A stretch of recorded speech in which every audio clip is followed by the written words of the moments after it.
Welcome to my show.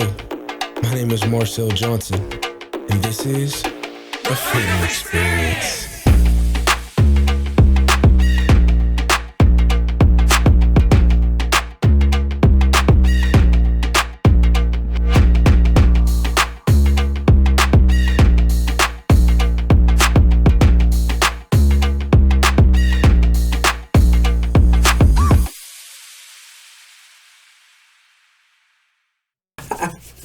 This is season 2, man. Like, first and foremost, I want to thank you for coming and being our first guest to take us into season 2. Thank you. Then I want to thank you guys because all the feedback, everybody that's been hitting me up, man, I just can't believe that God is using a platform to really bring transformation. And he showed me this, but to see it actually happening, I'm just grateful and I'm thankful for you guys. But I have somebody with me who I'm just watching blossom into such like a beautiful person and artist. But I want to introduce her correctly. Mia Z. It's an honor to be here. Season 2. Facts. Okay, so Mia Z is a music artist. She's a creative director.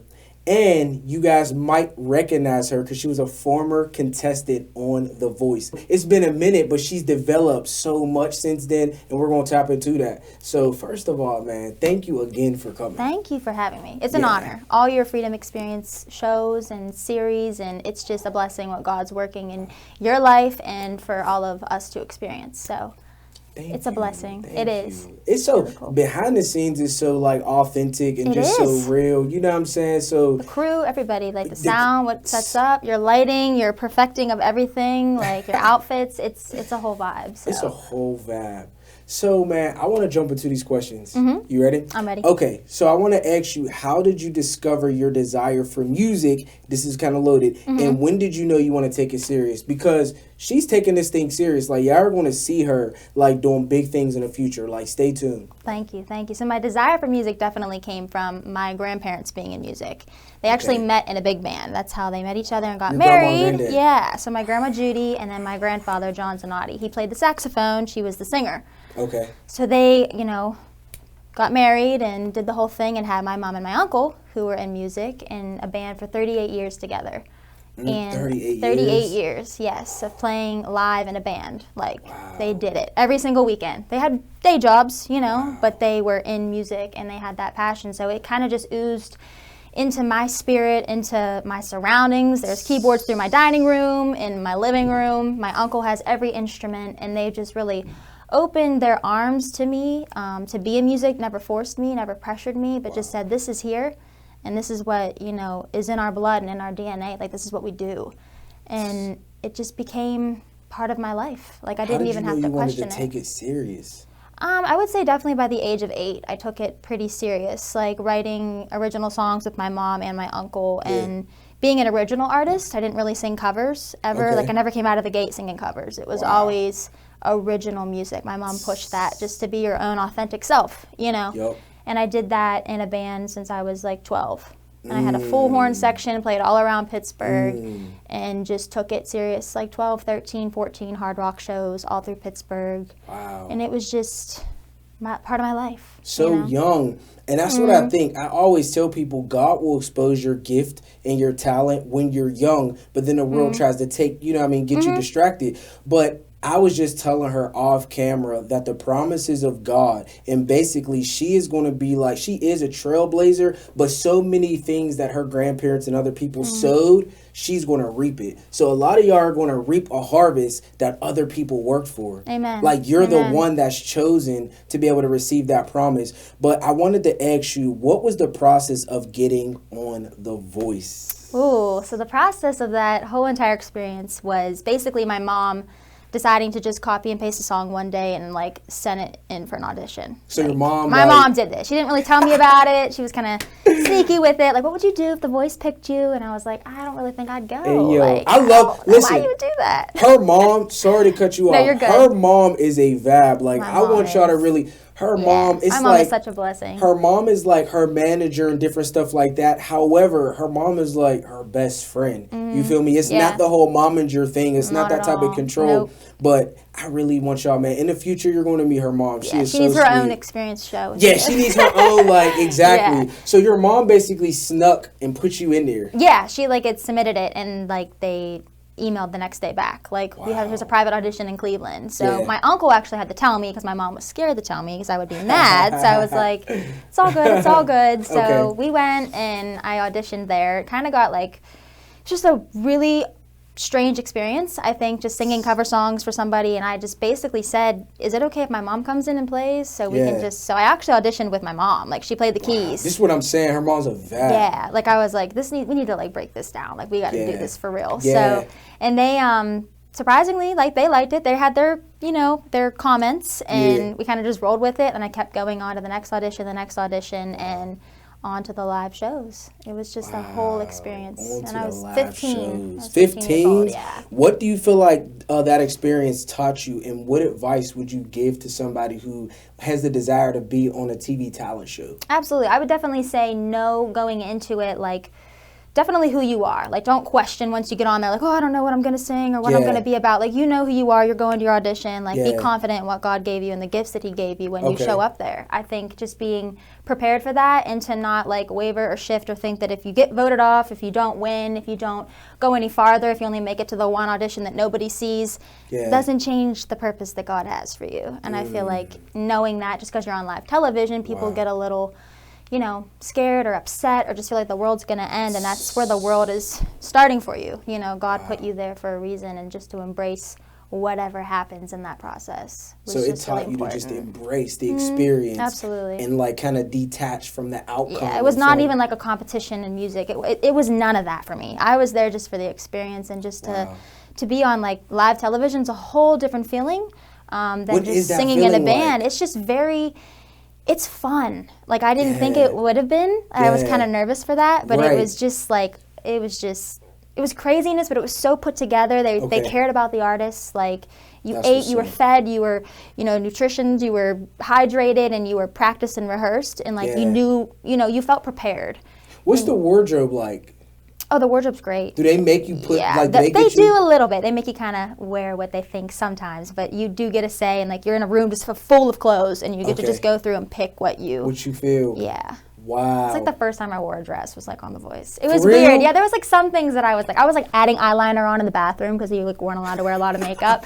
I broke a couple rules, but they still permitted me to be on there. So I was like, that's what's up. I was grateful. You definitely stood out. Like your season, I watched, and your season, you were different than other artists. I think you had that Amy Winehouse like feel. You had the dark hair, and you sang. She's a singer. Like she really sings. You stuck out to me, and I always kind of wondered what it was like behind the scenes of being on a Voice, because it's a whole experience. It like, is. It besides is. what we watch on TV from home. It's a lot of hard work. They really you rehearse. You're up early, 7 a.m. rehearsals, cutting songs at 7 a.m. in the studio. Wow. Like they don't play games. They are on point. Yeah. So I would recommend that show over The Voice 100%. Over every other one. Just anything. Like if you want to be, if you want that, I definitely think that's a place of blessings for sure to be for on like that the show. experience and just everything that happens. So I want to ask you this. Can you tell me a little bit about each coach? Yeah, so I had Pharrell Williams as my coach. That's who I chose. Pharrell. So y'all know Pharrell. He sings a song like, I'm so happy. Clap along if you feel like happiness is the truth. Yeah. Clap along if you know what happiness means to you. Clap along if you. It's a vibe. So tell me something about Pharrell. Pharrell is... he's just an angel. He really what you see in his peace and his kindness and like his just being genuine to what he's called to do on this earth is like exactly what he represents in real life. Wow. Like so I've never met somebody so genuine. What's crazy is that Pharrell seems like he has a little mystique about him. I wouldn't even really pick that up from just watching him, but like behind closed doors, he probably expresses a lot more of that. He does. He's very humble and like just quiet about it. He's not like this loud, like, he's very just, he wants a one-on-one with you. He wants to get to the point, to the source, to the feeling, to the expression and the experience. And he's all about like, freedom in that. Yeah, for sure. Pharrell's been in a game for a while. He like produced and he's like worked his way up. Yeah, Neptune's like worked with all the artists for real. Behind the scenes, he did a lot of work. Yeah. So tell me, who was the other guest? Blake Shelton, who I almost picked. I almost picked Blake. Yeah. Why you didn't pick Blake? I don't know. I was because he was like country, and I was like, I don't know. Like I like country music. Yeah. But Pharrell just spoke to me. He's like, I see you just being your true authentic self, and I was like, poof, that's it, you know. It seemed like you fit more with Pharrell anyway. Like your absolutely, rap yeah. So what was Blake like? Blake was super kind. I mean, just excited to be there, excited to be around the artists and the talent and who he could help. He was always like, even on other performances, I always just connected with him too. Like I always like to make sure I made eye contact with him, and even behind the scenes too. And then Adam Levine was on there. Okay. He was really kind. He was really cool. And then Christina Aguilera. Okay. I wanted to pick her because she was from Pittsburgh. Right. But female, you know, kind of vibe. She was just, she didn't, her team was full. But I had to perform at the end of the night. So the team was full. It was like, I waited 12 hours to perform. 12? Yeah. I was exhausted. I was hungry and I was tired. I was cold. I just wanted to get on stage, do my thing, and then like I was the last performance of the week and of the day. But you crushed it. If they go back and look, like you crushed it. I was like, whew. Went out there, it was like a blur. It just goes to say, man, like when you have that moment of opportunity, you have to step into that power position and just do it. And Christina Aguilera would have been a great pick for you. I know. Like you and her would have vabbed it out too, but I think next to her is Pharrell. Yeah, Pharrell would have been my next choice. You know what I mean? But what was Christina Aguilera like behind the scenes? Behind the scenes, she was definitely a diva. She's Christina Aguilera. I mean, that's who she can be that. Yeah, you gotta keep it a stack. Yeah, no, she was like, I mean, her wardrobe, her fashion, she always was kind, said hi to everybody. Yeah. Everybody, the producers on that show. I mean, I've never been around so many kind, hardworking, you know, respectful people. Just to be in that position on that stage and the behind the scenes and the work, like the crew, the band. The band was like work, huh? I can only imagine the production that it takes to put something like that together is probably like phenomenal and just huge. And if you make eye contact with anybody, like they're fixing your mic, they're like you have, you know, like you respect them, like times 100, like you make sure you thank them, you know, when you're done, because without them, this show would not run. Thank you too really for just treating, you know what I mean, the people here like with love and respect. And definitely. Like Mia's a beast, like even behind the scenes, her and her mom is so kind. Like I just love her vibe. So I want to ask you this: is there anybody who you're still in contact with, like contestants or coaches from The Voice? Yeah, so I mean, I follow all of them, like stay on touch in social media. I toured with Sawyer Fredericks, who was the winner of the season. He asked me to be on his album, and we toured. East Coast, West Coast. My mom and I opened up for him. Troubadour, we did some really, really cool shows. So I was like blessed to be a part of that. And I mean, all kinds of contestants. Megan Lindsay, Sarah Potenza, India Carney. I follow all of them and just see, because I looked up to them when I was on the show. You know? Like you were young. Yeah, but they were just like artists. Like that season had such guts, in my opinion. Like they went out, they were their own characters, their own artists, and they just did not. It's just like they were on stage and they were just meant to be there. Wow. And I've really soaked in watching them perform. Just in their purpose. Oh my goodness. You just feel like you're in your purpose. So tell me about the exiting. Like when you exited that show, what was that process like? And then how did you rebuild yourself and your identity? Yeah. Because being so young, that becomes like a part of your identity a little bit. It does. Mia Z from The Voice, and I was Mia Z before The Voice. So it was kind of like, it becomes that tug and that pull when you're on a television show like that, you know, and it does become a little bit of a stereotype, but it's a good thing. It's part of your process, and God put you there for that reason. Like you own that, and you was it legacy hard? That. No, it wasn't. So like I was kind of ready. I was over singing the cover songs. Okay. At that point, I felt God. Like we prayed about it, my mom and I, and my grandmother actually passed away on my birthday while I was on the show. Wow. So it was really like this calling of like I feel like she's telling me it's time to close this chapter. Yeah. You know, so and you've had a peace about leaving. Oh yeah. Wow. Yeah, I had a peace whenever it was ready for me to leave. I never struggled with trying to be there and not win the show, but to be around those other artists was really a blessing rather than being number one on the show. But I was overly blessed, even being exited from the show when I was on my way to the airport, and my sister was there, my family was there, my uncle was there. So with my mom, and The Voice kept calling my phone. I'm like, what do they want? I'm voted off. Why are they calling me? So I was did not want to answer the phone. I was like, we're cool. You know? My mom's like, answer it. So listen to my mom. And it was actually the producer saying, Pharrell is calling you back. He wants to have a one-on-one with you. He wants to talk to you, take you to the studio to see how you're feeling about things, and just don't go home. See? And I'm like, what? Wow. What? So God. he puts me up in this hotel and in Universal Studios, and I go to his studio that night, and he's just kind of sitting there, and I'm in his space in his studio with his engineer, and his wife is there, his son Rocket's there. I got to meet them and spend some time with them, and he just basically sat me down and said, how do you feel? Like, you're not, like, sad about this, I know that. You're not upset, you're not hurt. He's like, your cup just runneth over. And it was just, that was it. You just never know where God puts specific people in your life to encourage you and push you. And you ended up creating a song with him. Yeah, he wrote. Was it like in that process? It was in that room. Yeah, that night. Like, we just wrote "Child," and it was. Wow. You know, the world screaming out, thinking, "You poor child, you just got voted off." It was like, no. When they say let go and let God, and when you're so close, it's so hard, but your dreams come true. Wow. You know, so it was really, that's what that song's about. And it's like an unreleased song. It's right? No, it's out. It's released. There's a music so what's video. It called? It's called "Child." It's called "Child." It's by Mia Z and Pharrell. Pharrell wrote it. Yep. Pharrell wrote it. Go check that out. Was it on YouTube? It's on YouTube. There's a music video. They shot it. Go check that out. Got all that just from being exited from The Voice. I'm so proud. That's how you know, like, you know what it is? It reminds me of a Bible verse that says, I was blessed going in and blessed going out. Blessed in the city and blessed in the field. No matter which way you put it, no matter where you put me at, I'm always That's with blessed. anything and anywhere in life. If you're in a mansion or if you're in a little apartment that's a little shack, like, I feel blessed. I feel blessed, you know? So when you got out of that and you had to rebuild your identity, what was it like? I have a specific question. How did you handle, or what was your music of choice? Because I know that Mia Z was a Christian, and I know that you could have gotten sucked into that whole world where you kind of exchange your morals for, you know what I mean? How was that process, rebuilding your character and just... I think, you know, getting exited from The Voice and singing cover songs and knowing that I have 100 originals at home that I perform out live, like with my mom and like my family band. So it was not scary for me. I didn't struggle with it. Okay. I think going into the studio sessions and working in LA and New York, those things kind of started to shift. It was like, what are we going to sing about? What is your genre? What is your purpose? Right. That's what I want to get to. So what is your genre? Because it's not really like gospel music. I guess, like, I like when people listen to it and I'm like, what do you think it is? Because it's kind of a question that I have for myself sometimes. I know what I like, I know what I love, and that's music. Okay. And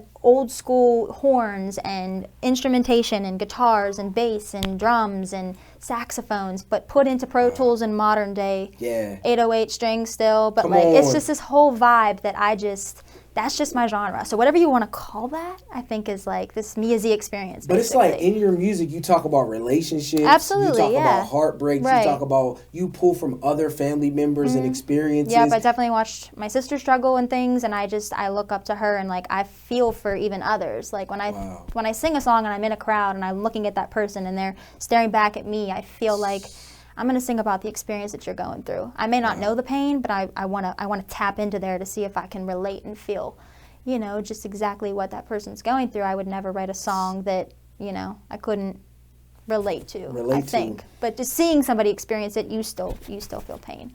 This is how you know you're in your gift and in your calling, whenever you're able to not even personally experience it, but able to care that much and have that much compassion to relate to somebody and then utilize that, create art out of it, and then express it to the world. Right. That is beautiful. Right. Thank you. This is why she's different. Like, she's the real deal. Yeah, like different. Like, it's the real deal. Thank you. So I wanted to ask you too, the weight. Because I know that a lot of people, including myself, we go through this process where God shows us the promise. He shows us everything he's going to give to us. But then he makes you wait. He hides you and he builds your character. Right. How do you deal with the wait? I think... And what do you do while you're waiting? While you're waiting, you never stop. Because God can only move a steering object. Okay. Yeah, my mom always said that. God wants to move a steering object. Don't stop and wait and be like, oh, scared of not knowing what. Like, keep moving, so keep working in your passion and your creation. And I think keep working. The process of waiting, it dictates your character. Okay. Who you are. Okay. Why you're waiting. Is there a season? Are you fully, built up as a Christian to go out in the world and do this thing? And if it reaches millions, are you ready for that?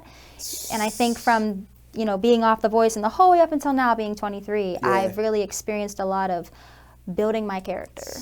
And I think that comes all through God's strength. It's beautiful too, because me and you would have like personal conversations, and we would talk about that growing and building of your character. And it's not always the pretty experience. Like everybody always thinks it's like, oh, Christian and happy life, happy. No. Sometimes you're in real deal tears. You're really being broken down. You're alone thinking about, am I doing something wrong? Like, am I meant to be in this business? Am I meant to be a singer? Like, and you let the flesh question you. And those moments are breakthroughs, though, for me. I sit there and I just think, it's already written. Like, why are you stressing? It's already written. Why are you stressing? It is already My mom literally sat me down yesterday. She's like, we're drinking coffee. And she goes, you know it's already written, right? I said, well, let's move on. That's a word. For whoever's at the crib, whatever you're trusting. And I just heard that yesterday. Like, my mom just spoke that to me. And I just thought, thank you, Lord, for just giving me that peace. Because it's about going to sleep with peace. Do I have peace about if I'm not number one tomorrow on the Billboard charts? If I'm not going to be in this position? If I'm not going to get that job promotion? Am I going to have peace about this? What if my relationship ends? I have to get a divorce? Am I going to have peace about it? And I think having that peace and that patience and the waiting, you know, we have to. And I love what Jesus says. He says, the peace that the world gives you isn't the type of peace that I give you. No. I give you the peace that surpasses all understanding. Absolutely. So even when you're getting a divorce, even when you are waiting, even when you're still dealing with that sickness. When you're questioning. You still can have a peace. Right. And I don't think, you know, with the things that I've been through and I've experienced, I've never had it any worse than, I feel like people's problems and what they go through, I would never like give me a pedestal to be like, well, I struggled. No, like I've heard other people way worse than me going through these things. You know, if they're diagnosed with something, like, I'm fine. I'm going to pray for you. Right now, that's the biggest concern. You know, just wishing and to be famous is not in my heart. It's just whatever's in God's spirit for me to, you know, to grow and to flourish to, but it's never as bad as you think it is, you know? Wow. It's always, and that's why I sometimes like to do stuff for the homeless or do different things, because it brings everything back into perspective. Like, you're really blessed, Marcell. Your problems that you think are problems are really just opportunities to grow. Right. You know what I mean? If you have a key to get in your house and you have a door on your house, you're blessed. Like, you're blessed. If you have, so hold on, I want to ask you this. What lessons would your 15-year-old self benefit from? Like, if you can talk to her, Mia at 15, what lessons would you tell her? Definitely, like my mom has instilled in me, watch your delivery. Because I come off as this energy of like, I don't like to sing blues music, or I don't like to sing pop. Like, I came in this row. It was like, whoa, chill out. Like, we just talked about that, how she could have been a little feisty in her mouth. I was definitely feisty. Yeah, but you are learning how to tame. Feisty because I wanted to just be the truth and just be my authentic self. Don't question me because I'm 15 in that sense. Because I really did have an understanding and a peace about what I was going into and what I wanted to sing about. And it was still, I had a lot of growing to do. Right. But I never lost my identity and myself. And sometimes you can't speak that. You have to show people that. And I worked with Ryan Toby in LA, and he just, at first I was a little talkative, and he was like, I'm going to put up with this because I believe in you and I see something in you.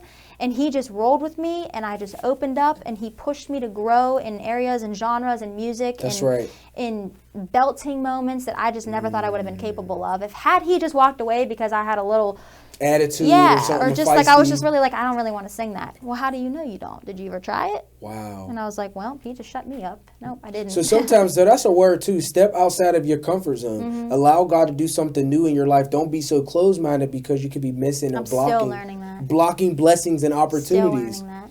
But that's beautiful, the fact that you're able to see that. Some people are in denial about things like that. But you see it, and you know that you're growing. So basically, the lesson you would tell 15-year-old Mia is, watch your mouth, calm down, change your delivery, and just go be more open-minded. Be open to that. Yeah. People are here to help you. Yeah. You can't do this alone. Yeah. All right, so what's your next move? What's the ultimate goal? Where will we see Mia in the next 3 to 5 years? 3 to 5 years. Well, I hope and pray to be on a tour of some sort. Okay. Like, I want to be on a tour. I want to put out this music that I've been working on for the past 5 years that kind of got locked up a little bit. Wow. Because of some finance things and some deals that fell through. We talked just about things that normal things happen and you struggle with in any kind of profession. And that waiting period that God wants this music to be used to reach the world. And I have to really trust that needs seasoned, that I'm in the process of that it's working, that I have I built a team around me. I've met people that are willing to dive into that promise to help. And I'm really just seeing that be like the next phase of me as E. So catch this. So this is a prophetic word that I'm going to share and speak over her. I already spoke it over her, but I'm just telling you guys that she is a trailblazer. She is a legend and an icon. And in the way of being able to say, I'm a Christian who sings. I'm not a Christian singer. I'm not a gospel singer. And she's going to open up a whole new genre of music. And she's going to give other people an opportunity to use their gift without being pigeonholed or without being stereotyped where genres. Yeah. So just watch. So many people are going to be inspired and follow after her, and they're going to pay homage to her. So stay tuned for that. Thank you. Yeah, just Thank receive you. that. That's what's going to happen because you took so many punches and so many blows, and you had to deal with being misunderstood, but you stood your ground and you stayed focused on your identity. Yeah. And God's going to reward that. Thank you. I'm so Amen. proud of you for that. Thank you. So, I love to close the show out with words of wisdom. So, what are some words of wisdom that you would tell somebody? Stay true to yourself, no Stay matter true to what yourself. what you're in, where you're going, what relationship you go through, Yeah. where you're flowing through life, what job you have. If it's not the highest title that you want just yet, like I work a day job at a hair salon, and I love it. Like that's part of my life, part of your Humility. experience. Like don't stress about why I'm not here, why I'm not there. Be patient, love yourself, love others. And be kind in the spirit of God. Like you just have to be saturated with that, or the world and the flesh will pull you. Yeah. And it will break you down. Yeah. And that's not what God wants for you. Stay focused on that. It's like you have to intentionally walk in love. 100%. Because if not, the world will grab you. It's like some people feel like, I didn't do nothing wrong and I just ended up in this situation. This is true. It's because, like you said, unless you're intentionally doing it, it'll just pull you in the flesh. All about being conscious. Like, what am I grabbing for right now and why? Wow. My mom's really instilled that in my sister and I, just to be conscious of, why are you doing that? Yeah. You know? Your mom, man, like She's everything. No, like I'm for so real, blessed. she's really real deal Yeah, everything. I give her all the credit for raising me and my sister just with, love and kindness and understanding and respect, and just being a hardworking, God-fearing, Come on. human being. And she is like ageless and timeless. Yeah. Like she had you when she was older, and yet she still keeps It wasn't up a mistake. with. People are like, were you a mistake, baby? No, my mom purposely planned. Like, this was all part of God's plan. Like, she did this. She was intentional about it, and she would never, ever disregard that. I just feel like she's just instilled so much in my sister and I thank her for that. God has blessed me with A great mom. Beautiful mom, yeah. So I wanted to say, if somebody's at the crib right now and they're trying to be a singer or something like that, and they're just kind of feeling like the enemy's attacking them or weighing them down, what is a quick word of encouragement you would tell them? Quick word of encouragement. Stay still. Just stay still. Because if you get in the way of God's moving, or if you get in the way of what you think should be happening, people say, let go and let God. Like, go ahead, get in his way and see what'll happen. You know what I mean? He'll pull you out to just say, let me curate this. Let me decide. Let me lead you. Yeah. Whereas if you just keep planning and pushing and pulling and, I don't have the numbers, I don't have this, you really have to be still. Be still. And listen. So it's like, be still and know that God is God. 100%. He will come through for you. 100%. Wow. So we're going to debut. We're not debuting, but we're going to basically we're going to showcase Mia's song. What's that song called? My song's called Worthy. This is the first Oh, this is debuting it? Yeah. Oh, we are debuting it. It's not on YouTube. No. Oh, not let's yet. go. Okay. So we're going to debut the song. So just stay tuned and continue to watch, because after this interview, it'll roll right into the video. But I wanted to say, you know what my words of wisdom are? I always tell people there's no better time than now. It's time. Find freedom. It's time. Find God. Let's go, man. We love y'all. Amen. Peace.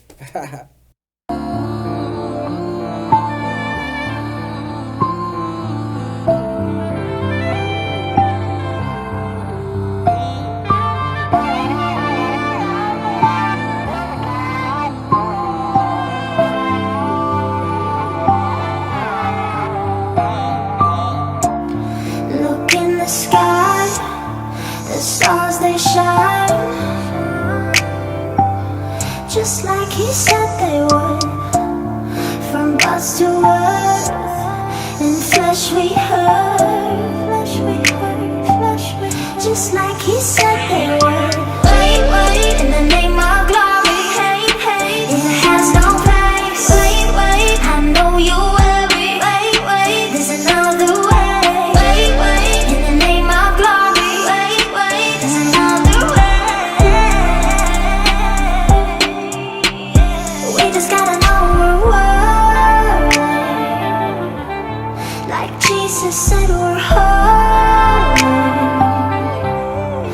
We just gotta know we're worthy,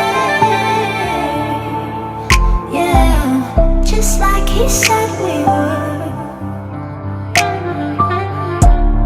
The virgin birth, from death return. Thank you, Mary, just like he said he would.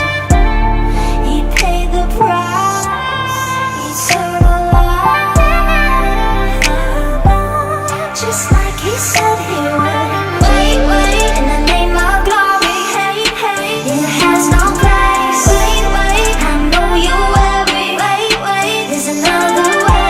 Wait, wait, in the name of glory. Wait, wait, there's another way.